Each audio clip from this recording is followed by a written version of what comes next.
Hello student, welcome to online classes Pashu International School. Good morning students. Class 12 कल अपन ने पढ़ा था south style दक्षिणी चित्र शैली। इसमें पढ़ा था दो साम्राज्य थे, एक था विजयनगर, एक था बहमनी। ये दोनों ही सल्तनत, दोनों ही साम्राज्य काफ़ी विस्तार कर लिया था इन दोनों ने। विजयनगर साम्राज्य की स्थापना हरिहर और बुक्का नामक दो भाइयों ने की थी और उसके बाद विजयनगर साम्राज्य का सबसे शक्तिशाली और जिसने सबसे ज़्यादा उन्नति की और जिसने सबसे ज़्यादा चित्रकला और इनमें सबसे ज़्यादा रुचि दिखाई वो था राजा कृष्णदेव के राज्यकाल में। और उनके जो चित्र थे वो ज़्यादातर भगवान विष्णु से संबंधित और पुराण है ना, भित्ति चित्रण यानी अजंता के चित्रों के समान दिखाई देती थी। उसके बाद आया बहमनी सल्तनत। बहमनी सल्तनत 5 भागों में बटा हुआ था, अहमदनगर, बीजापुर, गोलकुंडा, बिरार और बीदर। फिर अहमदनगर ने बिरार को अपने अधीन कर लिया और बीजापुर ने बीदर को अपने अधीन कर लिया। पांचों एक हो गए और उन्होंने विजयनगर को हराया। और फिर अहमदनगर ने बिरार को अपने अधीन कर लिया और बीजापुर ने बीदर को अपने अधीन कर लिया। तो 3 साम्राज्यों में बढ़ गया, अहमदनगर, गोलकुंडा और बीजापुर। कल अपन ने पढ़ लिया था अहमदनगर का सुल्तान कौन था? हुसैन निमाज। और उसकी मृत्यु के पश्चात उसका बालक मुर्तजा को वारिस घोषित किया गया, परंतु राज्य के कामकाज जो थे वो मुर्तजा यानी उसकी माँ संभालती, मुर्तजा की माँ संभालती थी। और बाद में अकबर की सहायता से मुर्तजा से उसके छोटे भाई बुरहान को सत्ता हासिल करा ली उसको, यानी उसने ये सत्ता हासिल कर ली। मुर्तजा के समय में तारीख़ हुसैन शाही नामक एक ग्रंथ की रचना की गई थी, जो चित्रित ग्रंथ है, मतलब चित्रों के द्वारा उस ग्रंथ को बताया गया है। तो ख़त्म। ये अहमदनगर साम्राज्य का राजा कौन था? ये सुल्तान हुसैन निज़ाम शाही था। उसकी मृत्यु के बाद ये मुर्तज़ा को दे दिया गया। मुर्तज़ा की माता ने ये सारे इसके कार्यभार को संभाला। बाद में अकबर ने उसके छोटे भाई बुरहान को साम्राज्य सौंप दिया। आया समझ? वेरी इंपॉर्टेंट है, ये ध्यान रखना। 5-7 ही इसके क्वेश्चंस बनते हैं। और उसके बाद उनमें बहुत चित्रकला में काफ़ी रुचि दिखाई थी उस समय के राजाओं ने, छोटे भाई और बड़े दोनों के समय में। तो उनके चित्रों में कौन कौन से थे? राग इंडोल सबसे प्रसिद्ध चित्र कौन सा था? राज इंडोल। और ये जो चित्र बने हैं इनके चित्रों में मुगलिया प्रभाव सबसे ज़्यादा दिखाई देता है। फिर नेक्स्ट आता है बीजापुर। बीजापुर का राजा कौन था? आदिल शाह। आदिल शाह सुल्तानों की सल्तनत थी। यहाँ पर सुल्तान इस्माइल आदिल शाह स्वयं एक चित्रकार थे और प्रसिद्ध विदुषी चांद सुल्ताना इस राज्य के सुल्तान की अली आदिल शाह प्रथम की पत्नी थी। कौन थी? चांद सुल्ताना, जो कि बहुत ही ज़्यादा विदुषी यानी बहुत इंटेलिजेंट थी ये। और इन्होंने चित्रकला में भी ये निपुण थी। खगोल विद्या पर आधारित सचित्र ग्रंथ लिखा गया, नुजूम अल उलूम। तो क्वेश्चन आएगा बीजापुर के अंदर कौन सा ग्रंथ लिखा गया है, उसकी रचना किसने की? तो नुजूम अल उलूम, ये इसकी एक रचना की गई। यहाँ का राजा कौन था? आदिल शाह था। इसकी पत्नी कौन थी? चांद बीवी थी।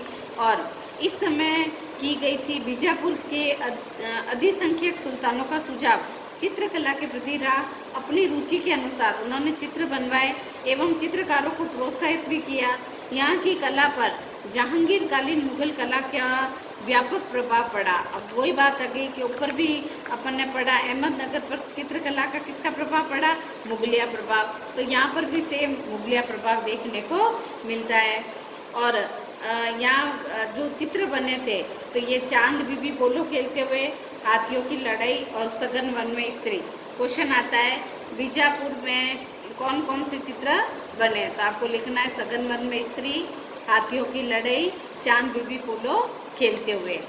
उसके बाद यहाँ चेहरा, इनके जो चित्रकारी बनी वो चित्रों में चेहरे बहुत चमकदार थे। ये देखो नीचे चांद बीबी पोलो खेलते हुए, पीछे बहुत बड़ा ग्राउंड दिखाया गया है, घोड़े हैं, ठीक है, पास में छोटा सा एक तालाब दिखाया गया है, कमल के फूल है, पीछे की तरफ अच्छा सा भवन बताया गया है, महल सा, और ये पोलो खेलते हुए दर्शाए गए हैं और ऊपर सुनहरा आकाश दिखाया गया है। तो यहाँ के जो रंग थे वो बहुत चमकदार रंग थे।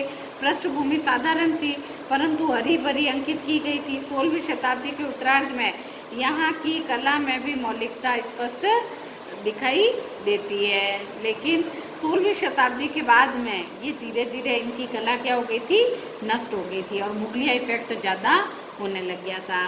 तो ख़त्म हो गया। पूछा जाता है बीजापुर के सुल्तान कौन थे, आदिल शाह। आदिल शाह की पत्नी कौन थी, चांद बीबी। चांद बीबी कौन थी, प्रसिद्ध विदुषी थी और बहुत बड़ी चित्रकला में भी निपुण थी। और इन्होंने जो उनके चित्रों में उन्होंने एक ग्रंथ लिखा था, खगोल विद्या पर आधारित एक ग्रंथ की रचना की थी जिसका नाम था नुजूम अल उलूम। ठीक है। और बीजापुर के सुल्तानों का चित्रकला के प्रति काफ़ी रुचि थी।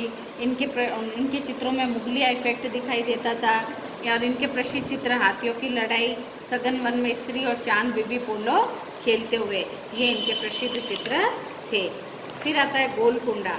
गोलकुंडा बहमनी सल्तनत के पतन के पश्चात गोलकुंडा कुतुबशाही सुल्तानों के आधिपत्य में आ गया था।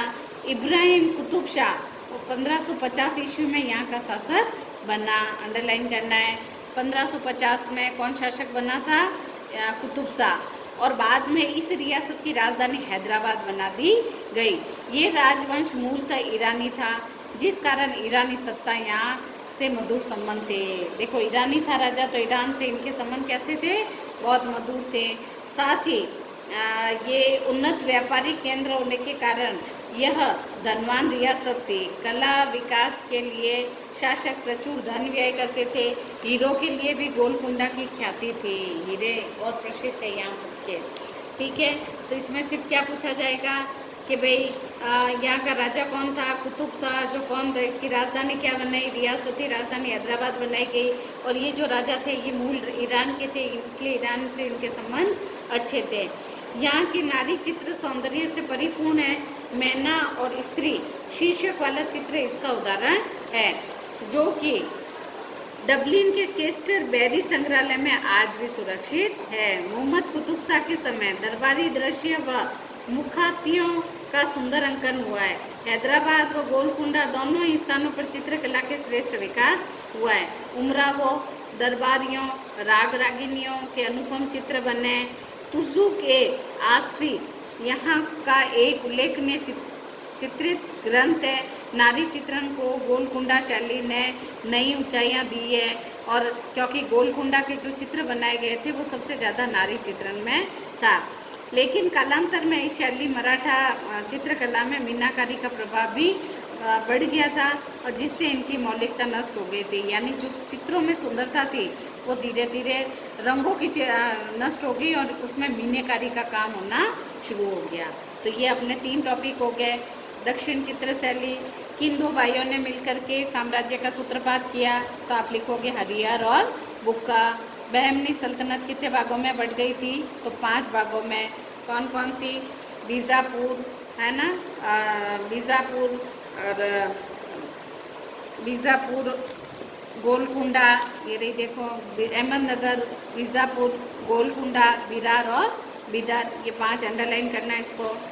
नेक्स्ट आता है बीजापुर के किसी एक चित्र का वर्णन बताइए या एक चित्र का शीर्षक बताइए, तो आप लिख सकते हो हाथियों की लड़ाई, सघन वन में स्त्री या चांद बीबी पोलो खेलते हुए। आप चाहो तो तीनों पेंटिंग्स बता सकते हो, नहीं तो एक पेंटिंग। आप तीनों लिख दोगे तो कम से कम 3 लर्न हो जाएंगे।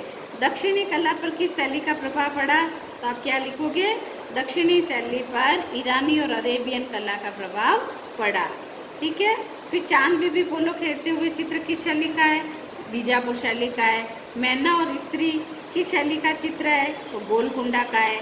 तारीख-ए हुसैन शाही नामक चित्र कौन सा था, ये देखो आगे, तारीख-ए हुसैन शाही अहमदनगर का। किसका था, अहमदनगर। तो ये छोटे छोटे क्वेश्चन हैं। फिर आता है दक्षिणी कला की विषय वस्तु की विशेषताएं, इन सब के बारे में लिखना है और इसके विकास क्रम के बारे में लिखना है। विकास क्रम बताते ना, और इसके अलग अलग पॉइंट बनाकर इनकी विशेषताएं लिखनी है। ये चैप्टर कंप्लीट हो गया अपना फर्स्ट।